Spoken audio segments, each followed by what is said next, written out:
It's just salt and pepper. How you feel about them fries? Tell me about the fries again. Fries are banging, bro. It literally feels like, I feel like the whole restaurant experience is a fucking lie, dude. It's a lie. All you need to do is put some salt and pepper. Salt and pepper. That's it. I'm banging, bro. With the skin on it too, dude. Mm-hmm. Yep. What's up, y'all? It's your boy Brandon, and we're back for another episode of Food Booze and Friends. We're starting our new mini-series called Cooking for Compadres. Our first episode is with KelKeyz. We're gonna do some meats with some beets. So we're gonna make some chicken wings. We're gonna make some French fries. We're gonna grub, and then our boy KelKeyz is gonna produce some things for us. It's the man right here. Up? Music producer. You already know. Here with the crew. You know what I'm saying? What up, bro? So, I know, right? so the way Cooking for Compadres works is I go to a friend's kitchen. We cook. Well, I cook. They provide the liquor. We drink. We talk. We're gonna showcase. He's gonna make a beat for us today, right? Hey, I already started. I started. All right. Something Okay. All right. All right. So let's go. All right. Where we going?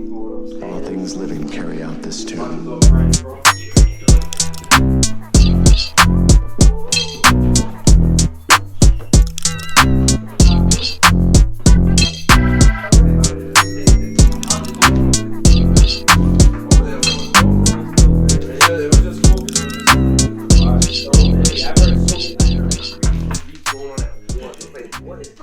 Like a trolling on the bridge. Oh, you seen that? You seen the focus? I've seen you. Hello. Oh. You got some red lines around you? All right. Cheers to episode 1 of Cooking for Compadres. Oh yeah. Chicken wings and chicken things. Hello. With some beets. Chicken things. So what are you cooking? So Talk to me. we're making chicken wings and popcorn chicken. Ooh. Spicy. Okay. So I just came off this diet, so I didn't really want to do too much pork. So I got chicken tenders, actual chicken wings, Cool. Yo, and then You see the smile on my face, bro? You're gonna have to zoom in on this smile when you're pulling this. so we're also doing fries. So Oh yeah, fries. like homemade fries too. yep, homemade Right. fries.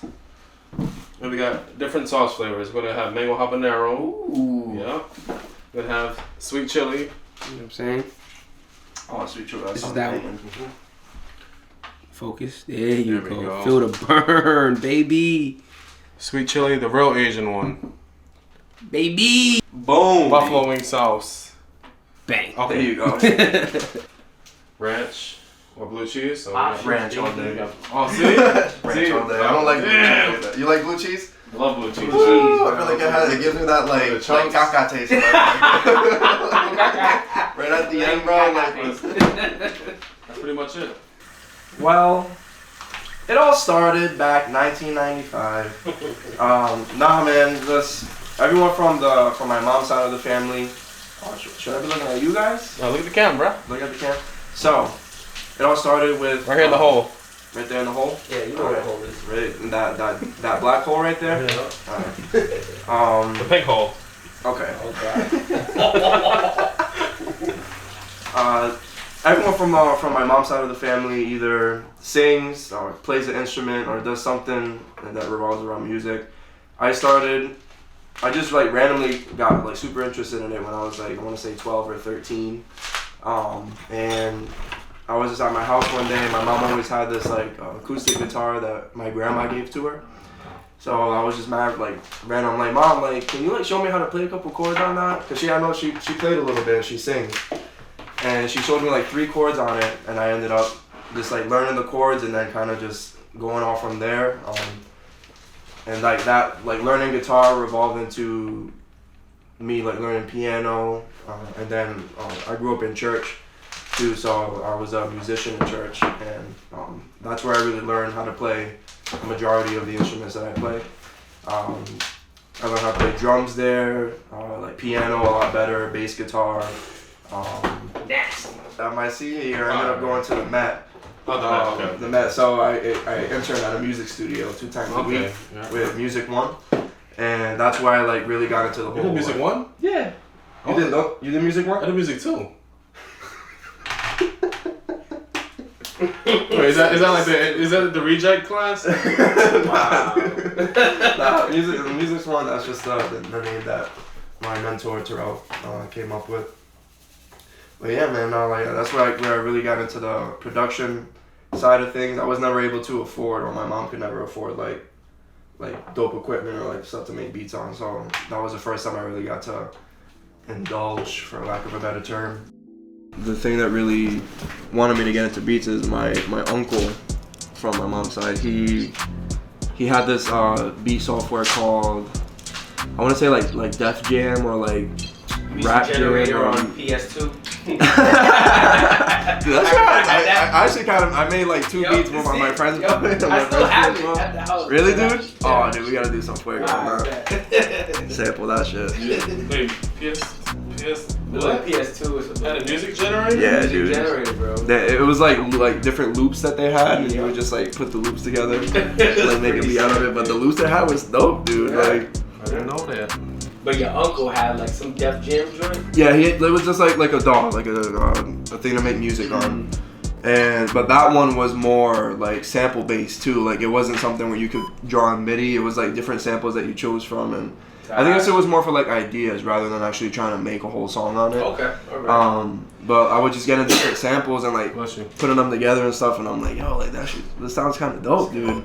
And like I was getting more ideas, and like there was stuff that I wanted to do but I couldn't do it, and I'm like, yo, like I wish I could just do this, but like I didn't have the possibility to do that, and it was just frustrating because like I couldn't get the software to do it. So it wasn't until my senior year of high school when I joined the internship, that's where I was like able to like really like go full in, because I just got into it by using that, and I felt like I was like held back for so long, and I'm like, I'm just ready, dude. I'm ready to like go and put all those ideas out. So I started doing that, man, and that's really like what got me into it.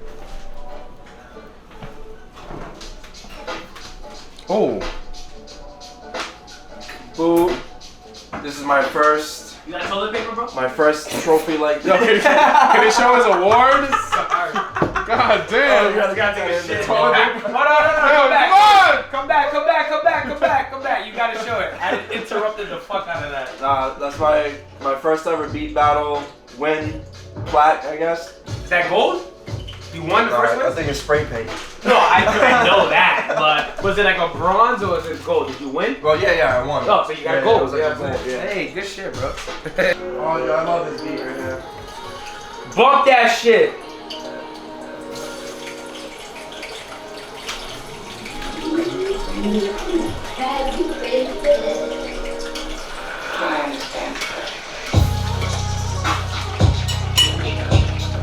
So, where do you draw your inspiration from, bro? Like when you making a beat, what? Alright, so you wake up, or like whenever you make a beat, you wake up early in the morning. What draws your inspiration? Like, you know what I'm saying? Like, what do you think about before you, like, yo, you be like, damn, you know what? Like, you know what? I like this sound. I'm gonna do it. It's like, what drives you? What makes you who you are? What makes that beat for you? Hopefully, I'm asking the right way. No. I know what you're trying to say though. Like, I don't know, dude. It's just I feel like everyone says the same thing, but I know it's so cliche, true. But it's like, no, but I mean like in terms of like what my response is gonna be like. It's just really like depending on how I'm feeling at that moment, bro. Like, you know, sometimes you wake up in a happy mood, sometimes you wake up cranky, you're like, damn, why am I up right now? Whatever, but like when it comes to like making beats, I feel like it's just depending on that mood I'm in. In terms of inspiration, like my daughter, #1, like every time Love she it. has, like, I just think about her, like she always inspires me to make something crazy. My girlfriend, doing everything, family, just like, I try to make a lot of like not like super down or like sad type beats. Try to do a lot of I don't know, something different, like something uplifting, something that's gonna make people dance or bounce or like twerk. Like that. He said twerk. Like that. I like that.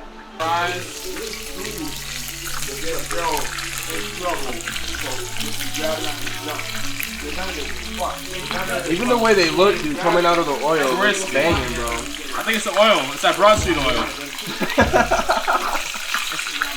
It's that oil La broa, aceite. See this? Look at that. Would you look at that? Would you look That at looks it? nice, bro. Just look at it.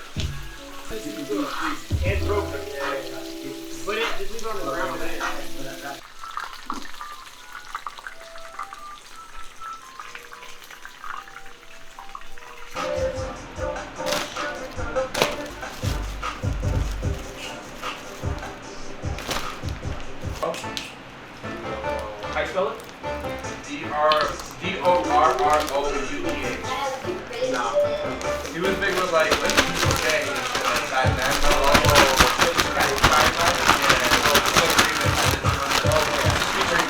These with no sauce real quick. Try to.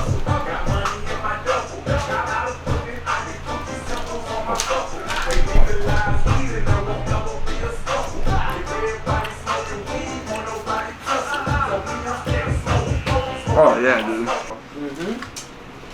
And I saved like $15 in the process, bro. Come on, order bro. from there. That's all day. That's all day. That's banging, dude. Wow. Seasoning is important, but we just gotta know how to do it.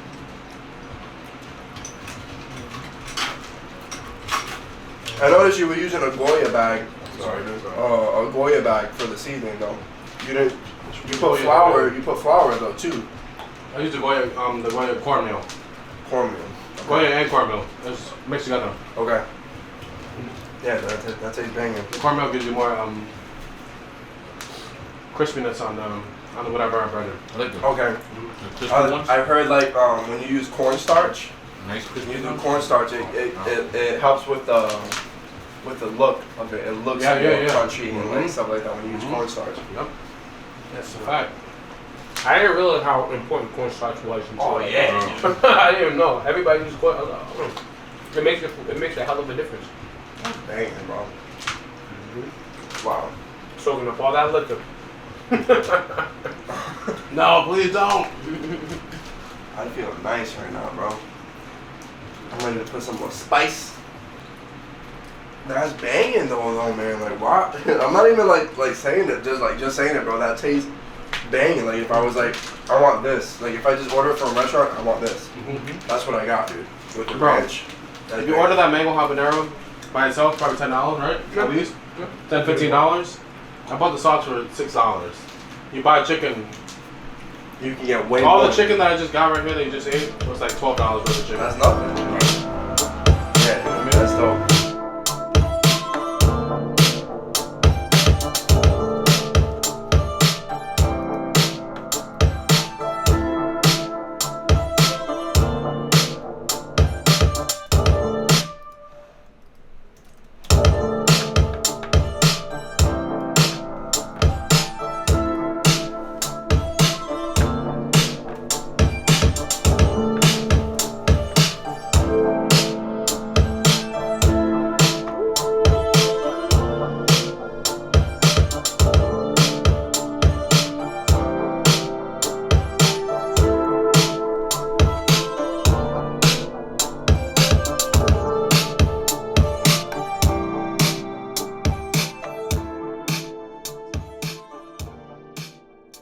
Things living carry out this tune. Yo, it's KelKeyz. Thank you guys for watching the video. I hope you guys enjoyed it. Learned some tips here and there, or whatever. Like, I hope you guys enjoyed it for the most part. But follow me on Instagram. That's my main social media page at KelKeyz, KelKeyz. For all you producers, rappers out there, I do a lot of beats, comedy like type producer like videos, and yeah, whatever. But I appreciate Brandon for having me on the channel, on the show, and I hope you guys watch the rest of the season. I'm sure it's gonna be dope ass videos. I'm a little lit right now, more than a little lit, and I'm about to get a haircut. I'm a dad. My daughter's coming home. I don't know, dude. You could cut that out. I'm fucking lit right now, bro. All right, man. Have a good night, guys. Thank you again for having me.